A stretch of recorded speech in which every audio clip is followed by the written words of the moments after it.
It all starts at spring break with Archie, Betty, and Veronica covered in blood. But after the mid-season finale reveal, how did we get here? And what's the real deal? Welcome to Recap Rewind Recon. I'm JLag. And I'm NB, and we are breaking down our theories for Riverdale's Spring Break Murder.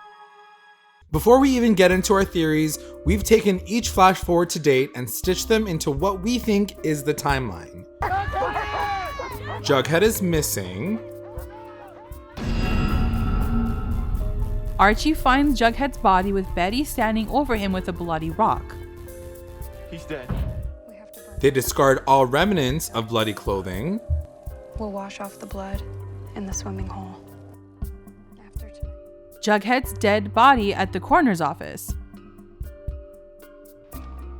The three getting arrested for murder. Reverend Veronica Lodge, you're under arrest for the cold-blooded murder of my son, Jughead Jones. And they are taken in and pointed as the suspects of the murder. It's definitely them. Those are the kids we saw kill Jughead. Let's break down some theories that have been floating around the Riverdale verse since the season 3 finale reveal. This is the hottest theory out there right now. As we know, Jughead became the ghostwriter for the Baxter Boys series. This could be his first book or his winning entry for the perfect murder story. So MB, what do you think? Are you sold on this theory at all? I definitely think this is a contender, or this is like probably your top reason. This is the top reason. I think this whole Baxter story and like coming up with a murder, I think they're plotting this murder. I think they're faking his murder for, I don't know what for though. Like why like, give this backstory? To get away. Yeah, like why does it all connect back to the like, school? Making a murderer? Like, yeah, I don't know. But I don't think Jughead's dead. I don't think that a show like Riverdale or any show reveal that one of the main characters is dead by episode 3. Right. Like we see his dead body in the coroner's office by episode 3 or 4, and that was a big shocker. But why reveal it that so early on? Yeah. And then still continue like, yes, he's dead. Yes, he's dead. Yes, he's dead. Like no one wants to believe that. But the other clue too is at the bottom of every flash forward, there's that typewriter font, which makes me feel like it is coming from a script or, ooh, you know, like cool. it's coming from something like that. So it doesn't feel like it's real. Right. The only one that didn't have any writing was the final clip where they're in the lineup. I feel like you give them so much credit. And I feel like I feel like they don't even think about that shit, to be honest. They're like, true. They're gonna listen. They're like, yeah, that's what we tried to do. yeah.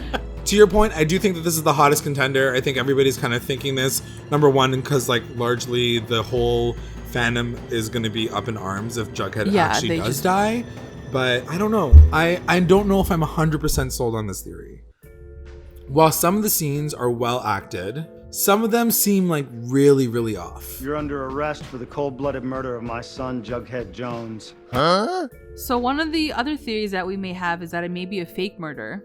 But why fake Jughead's death? Maybe to bring out the real killer when it is pinned on Archie, Betty, and Veronica. So what do you think of this theory? The fact that they're doing it and they're playing it out as if he's dead, so that someone who actually killed him can't. Oh, I like that. Do you think I like that's a possibility? That could be possible. Yeah, that could explain all of this, right? Which is like in the first one, we didn't really know why this is happening. Yeah, but this could explain the why. He needs to be hidden. Yeah, they need to make sure that he's not around when the real killer comes out of the woodwork. An unpopular theory has risen since the episode 9 flash forward, claiming that Betty will kill Jughead. The flashback reveals Betty holding a bloody rock, but most importantly, it's during an episode where Betty is fighting a dark side of herself that may not be under control. So if we are to assume all of what we have seen so far is real and true, then it ends with Dark Betty raging out and killing her boyfriend Jughead. Okay, so this is the theory. I don't know.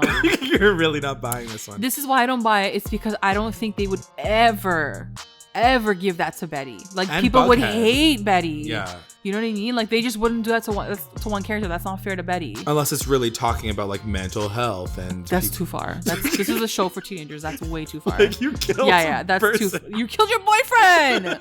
Your boyfriend, who all this show was revolved around. He wrote every single intro. No. Yeah, I don't know if I totally buy it, but I guess it could be a possibility. That I think this is the one that they're trying to lead us to. Yeah, be. They're like, trying to make you think this one. Yeah. Which makes you obviously feel like this can't be it. Like this is probably the least possible one. The last theory that I have is Jughead is actually dead. So character's actually dead. Oh my god! But Betty didn't kill him. We can assume with the episode 9 reveal that the director and writers of the show have us believe that Dark Betty would kill her own boyfriend. But because it's such an unbelievable and extreme thing to do, it does lead me to believe that if we're going to go through all these flash forwards for real and assume that they're all real, that Betty, who can still possibly be put into a trance, witnessed the death of Jughead by someone else, maybe Chick or Charles or even Evelyn, and then was hypnotized to believe that she was the one to do it. Oh, I like this one. Yeah? Okay, so what do you think of this? I like the hypnosis. I like the fact that they have already introduced her being hypnotized throughout the season and how that might come back. Because then it leaves her blameless. Look, like she's I think like, a lot I of didn't this do show, it on purpose. Yeah, and I think a lot of this show, they set up these scenes to have a big impact on the promos. For sure. And like the flash forwards. So I still think it's going to be self-contained to that. I feel like it's not in the end going to connect her to his death. Yeah. But I like the play on that possibility. Yeah, on maybe the like hypnosis. they're using it to, like I said, going back to our first theory, maybe it's connection to them staging it this way. Maybe she fakes that I don't know. And you're right, like Chick is still out there. Yeah. Evelyn's still out there. So Charles is they up to do something. still have some sort of control over her, for sure. Right. We'll see how it all plays out, but yeah. I don't know. And that's it, guys. If you like this video, be sure to subscribe to the channel to get more content just like this. What do you think of our theories? Maybe it's a mashup of some of the things we just discussed.